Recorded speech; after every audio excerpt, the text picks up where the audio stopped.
Rubrique éducation, sujet du jour bi di l'inquiétude des administrateurs scolaires du Sénégal. Moussa ñu bàyyi la ak sa invité di Koumba Ba di porte-parole des administrateurs scolaires du Sénégal. Voilà Bintou Fatou Diouf Faye ni nga ko waxee mooy Koumba Ba suñu invité moo nekk porte-parole bés bi moo représenté cadre des administrateurs scolaires du Sénégal. Koumba Ba ñu ngi lay nuyu.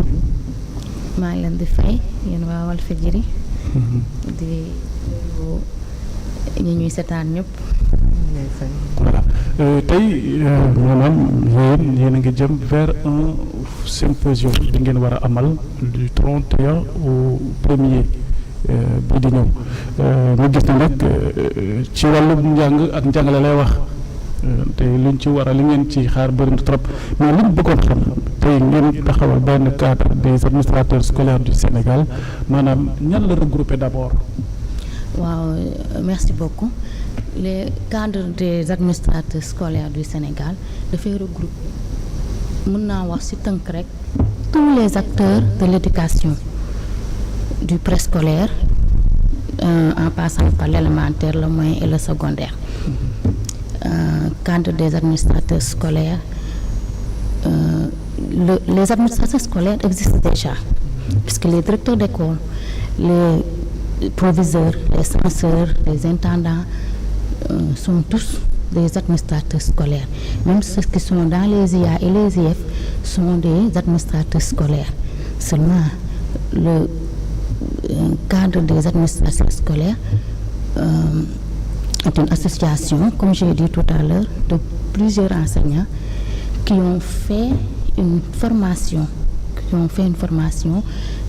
à l'UGB de Saint-Louis, une formation qui ont déjà le certificat de l'administration scolaire. Donc, puisque les administrateurs scolaires sont déjà là, il existe des enseignants formés en administration scolaire ferait que peut-être dooleel bu baax ce qui existe déjà, puisque parfois un administrateur peut gagner un poste par le mouvement national alors qu'il n'est pas outillé. C'est dans ce cadre-là que national, alors que pratiquement il n'a pas été formé ou bien outillé à l'administration scolaire. Alors le CAS, certificat de l'administration scolaire, vient pour pallier à cela. C'est-à-dire, si quelqu'un, par exemple, fait la formation du CAS et on lui donne une structure scolaire à gérer, il sera beaucoup plus à l'aise. Mon problème, est-ce que l'administration qui nous dit administrateur scolaire, est-ce que c'est légiféré, reconnu par l'État? Les administrateurs scolaires existent déjà, je l'ai dit tout à l'heure. Maintenant, ce cadre-là, le corps des administrateurs scolaires, en fait, nous allons vers ça. C'est ce plaidoyer que nous voulons porter en organisant le symposium les 30, 31 et le 1er septembre, Inch'Allah, à Thiès. Ok, dafa mel ni mooy certificat bi nga wax noonu mooy certificat d'administration scolaire bi. Ça cause problème parce que li nga wax sànq mën nga gis ko xamante dafa gagner quelque chose dans le mouvement national. Alors que maanaam les autorités n'ont pas pris compte de ce certificat. Est-ce que aujourd'hui vous allez vers la valorisation de ce certificat ou voilà? Exactement. C'est pourquoi nous allons vers ce symposium, parce que notre ministère de tutelle sera là-bas. Notre parrain, c'est l'USFR de l'UGB qui est notre parrain. Donc les 3 jours-là, le 30, le 31 et le 1er, ce sera pour nous l'occasion de donner une certaine visibilité au CAS, mais aussi porter le plaidoyer pour que ceux qui sont déjà formés au niveau du CAS puissent intégrer les différentes structures de l'éducation. Comme foofu lan mooy le problème. Xam nga ça, ces postes-là, ils se font sous forme de compétition. Oui. C'est pas parce que vous avez le certificat d'administration. Bien sûr, mais c'est par exemple pour Ali a un am na waaw. Ali doit compétir. Fatmata doit ci compétir. wolof waaw. mais ci bari ci wolof. dañu war a jongante. d'accord dañuy jongante pour gagner poste bi. Moussa am na profil bi mais Fatou am na profil bi mais am na caste aussi. Je pense que l'idéal voudrait que Fatou même su fekkee Moussa moo ko ëpp ancienneté ak yooyu pour diriger la kii bi poste bi Fatou mooy gën a adapté. C'est dans ce cadre-là. léegi yéen seen combat am fan la war a nekk. mooy fexe ba état bi. reconnaître le corps des administrateurs. xam nga le corps des administrateurs scolaires faisait partie des doléances des syndicats. Et nous allons vers ça. Et nous espérons à partir de ce symposium peut-être donner un signal fort pour que en fait que ce corps-là puisse avoir le jour. En tout cas boo leen mënoon lëkkaloog syndicats yi. C'est ça, nous sommes allés voir les syndicats déjà. Parce que c'est pas un combat en fait que nous portons de façon maanaam cadre bi en aparté. Nous avons vu les syndicats. Nous avons vu les par exemple beaucoup d'acteurs de l'éducation. nee nga wax olof tuuti. moo olof d'accord syndicats yi seeti nañ leen déjà. On en a vu beaucoup. On a vu beaucoup d'acteurs de l'éducation pour que ñun en fait mun naka laa ko expliquer dañuy porter combat bi mais du suñ combat sax. Ce que nous voulons faire en fait c'est de faire que tous ceux qui ont été formés parce que il y a déjà 7 promotions qui ont été formées. La 8e formation est en marche. Donc le CAS regroupe par exemple plus de 200 enseignants déjà formés. Ce qu'ils ont en commun dans le CAS c'est que nous sommes tous des enseignants. ñi fi dégg ko la kàllaama tubaab bëriwuñu de. dama ni ak CAS bi ñi fa nekk ñëpp ay jàngalekat lañ déjà. kii boobu lañ am en commun. ka nga nekk ci yu ndaw yi suufe yi digg bi ak wala bu gën a mag bi. Maintenant plus bi CAS bi ñi nekk ci CAS bi am c'est que dañ leen a former ci naka la ñuy yore structure scolaire voilà ci tënk daal. mais yéen problème bi fan la exactement nee ngeen sànq du la question n'est pas ngeen porter combat bi mais tamit dafa laajte ngeen nekk locomotive bi pour pousser li nga xamante ni mooy les syndicats ñu porter parce que bokk na ci seen point de revendication comme ni ko madame Ramata Diakhi waxee mais est-ce que boo leen nekkul ci kanam ñoom dinañ leen mën a appuyer parce que tamit il faut que ñu appuyer leen comme gis nañ le cas des décisionnaires les chargés de cours les professeurs contractuels ainsi de suite ñoom au moins ñi ngi yëglu te ils se sont regroupés en des collectifs est-ce que vous les administrateurs là donc c'est pas le moment pour faire pareil pour au moins effectivement c'est pourquoi les 3 jours du symposium puisque le 30 comme j'ai dit qu'il y a 7 promotions qui ont déjà été formées. C'est le brassage des promotions déjà, le premier jour, c'est-à-dire le 30. Ensuite, notre thème du symposium, le cadre des administrateurs scolaires, enjeux, défis et perspectives, c'est-à-dire enjeux yi lan moo tax lan moo waral cadre bi. Ensuite, défis yi yan problème lañ war a mën a rencontrer ak suñ futur. Maintenant deuxième jour bi c'est-à-dire le 31 dinañ def des ateliers ci thème boobu. Ensuite mais avant ateliers yi sax dinañ def déjà des sketchs. Il y a des troupes qui vont dérouler des sketchs ci affaire administration scolaire. Ensuite ñu def ay ateliers suñu defee ateliers yi après 3e jour bi c'est-à-dire le premier on va déjà faire une restitution c'est-à-dire li ñu def ci atelier yi ci affaire cadre scolaire bi naka lañ ko nar a jàngatee naka lañ ko gisee ñu wax ko mais aussi c'est l'occasion pour l'UGB l'UFSFCE de délivrer des certificats puisque bi ñu defee formation bi ba pare on nous avait remis des attestations. Maintenant c'est l'occasion de nous donner les certificats en bonne et due forme. Voilà. voilà ok ñu gis ni également maanaam les titulaires du KS sont privilégiés dans les appels sont privilégiés dans les appels à candidature. C'est-à-dire les titulaires du KS.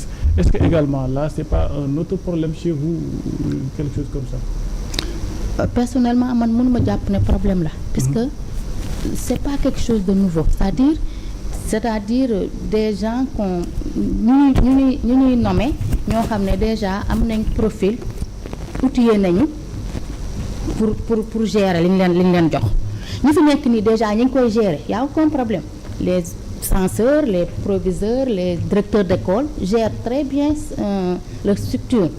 Maintenant le CAS ne fait que peut-être renforcer vraiment. Ok mais est-ce que également par exemple les administrateurs maanaam ñi nga xamante ni ñoo jiite. comme les directeurs les censeurs les proviseurs et quelque chose comme ça est-ce que buñ demee ba ci biir duñ gis ni am na manque de formation bi nga xamante ni ñoom waroon nañ ko bénéficier alors que c'est pas le cas. mu dem ba ce manque là répercuté wu. sur l'administration comment gérer l'environnement scolaire. Est-ce que là également c'est pas un autre casse-tête? Loolu duy ñàkk parce que comme je l'ai dit on n'en est pas directeur mais on peut le devenir. On n'en est pas proviseur doo tëb rek nekk proviseur mais mën nga xëy nekk ko parce que da nga gagner poste bi. C'est pour gérer tout ça que cette formation du CAS là elle est importante voilà parce que suñu lay jox poste dina fekk vraiment outillé nañ la pour nga mën a gérer une structure scolaire. Est-ce qu'il ne faudrait pas mettre l'accent sur la formation? Avant ñuy joxe nit ñi poste yi. Waaw mais peut-être on va tendre vers ça. Peut-être on tendra vers ça. Mais d'habitude c'est comme ça que ça se passait. Moo tax ma ni cette formation du CAS là vient à son heure peut-être. Moo tax ñu bëgg ko gën a jox visibilité ak wax existence am ak comment ça se passe. ci 3 jours symposium bi. Mais ce qu'il en est mooy est-ce que y aura l'appui des syndicats pour au moins seen doléance waaw l'appui des syndicats. Les syndicats sont déjà invités moom ñoom syndicats yi xam nañ ne ñun peut-être nous travaillons pour ñoom en faisant ce symposium là ak en portant ce plaidoyer au niveau des autorités c'est un appui que nous leur faisons. Ok et qu'attendez-vous par exemple en tant qu'administrateur scolaire lan ngeen di xaarandi pour au finish que les problèmes wala les difficultés auxquelles vous êtes confrontés qu'attendez-vous au sortir de cette suñu objectif au sortir du symposium c'est déjà que le CAS soit beaucoup plus visible et plus connu encore parce que xam nañ ko sax mais aussi que ñu valoriser CAS bi c'est-à-dire que ñu am certificat de l'administration scolaire bi qu'il soit promu dans les structures scolaires dans les IA dans les IF au MEN etc. Ok la semaine dernière vous êtes rencontré avec le collectif des directeurs d'école. Voilà et vous avez évoqué beaucoup de points. Alors qu'est-ce qui est assorti ci seen rencontre boobu lan la woon exactement? Les directeurs d'école seront au rendez-vous. Le collectif des directeurs d'école seront au rendez-vous mais comme li ma la ko wax léegi rek en fait c'est un partenariat que nous sommes en train de faire avec les administrateurs qui sont déjà là.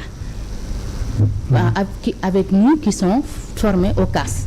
C'est des partenariats, c'est pas quelque chose des choses divergentes. Nous sommes ensemble et nous allons travailler en partenariat et les directeurs d'école l'ont déjà compris. Est-ce que ñoom du ñu gis ne da ngeen bëgg a jël la part du lion? Non du tout. Parce que vous avez le même objectif ku nekk dafa bëgg a diriger. Non en fait c'est pas que ku nekk dafa bëgg diriger. J'ai dit tout à l'heure que son objectif c'est donner une visibilité au CAS mais aussi valoriser ce certificat-là que nous avons. Je trouve que su fekkee ne j'ai un certificat en administration scolaire je peux intégrer une inspection d'académie par exemple ou bien une inspection de l'éducation de la formation etc. Mais c'est pas que nous allons peut-être avec les directeurs qui sont déjà là ou les administrateurs qui sont déjà là faire je sais pas man quelque chose kii wujjee ñoom wala essayer leen soutirer ñoom li ñu yore non c'est peut-être dans l'avenir que quand on doit choisir peut-être un administrateur scolaire que on prend en compte ceux qui ont déjà le CAS qui sont déjà formés et qui sont déjà outillés. d'accord ñun ñoo composé administrateur scolaire yi ak lan mooy rôle administrateur scolaire. un administrateur scolaire su ma la waxee ci tënk par exemple directeur d'école administrateur scolaire la. proviseur administrateur scolaire la mais secrétaire bi nekk ci IA bi sax administrateur scolaire la. maintenant le CAS moom ñi ko regroupé. c'est des enseignants du préscolaire au secondaire. ñëpp ci nekk. maintenant des éléments du public comme du privé. des enseignants du public comme du privé ñoo nekk ci biir CAS bi voilà. mais xam nga lan mooy problème soxna Fatou. waaw. léegi dafa am poste yoo xam ne dañ koy def appel à candidature. waaw. côté enseignement dañoo nekk en avance yi gars yi di wax appel à candidature. depuis plus de 10 ans ñu ngi koy def dans l'enseignement. que ça soit au niveau des postes directeur principal. kii nu mu tuddati proviseur. université recteur wa ñoom appel à candidature. inspection yi pour nga nekk inspecteur de l'éducation et de la formation. pour nga diriger IEF appel à candidature pour nga nekk IA inspecteur d'académie aussi diriger une académie appel à candidature donc ñoom vraiment sur ce plan là appel à candidature enseignement da ko mën a léegi nag ñun yàlla dafa def ils sont dans le corps nekk ay enseignants léegi dem wuti benn certification bu ñu tuddee administrateur scolaire maintenant le seul problème c'est que le certificat d'administration scolaire n'est pas encore reconnu par l'État du Sénégal. donc léegi moom c'est en gestion ñu ngi ciy wax année yëpp ñu ngi ciy xalaat ñu ngi ko bëgg a mettre en œuvre. léegi nag pour former de amoon na temps sax ñu ne dañu jël directeur d'école yu principaux yu proviseurs yi yóbbu leen dafa leen formation pour ñu nekk ay administrateurs scolaires. lu baax la. mais malheureusement amagul dans notre corpus législatif amagu ci. léegi nag ñii ils ont été formés pour ça donc ils ont été formés pour administrer l'école.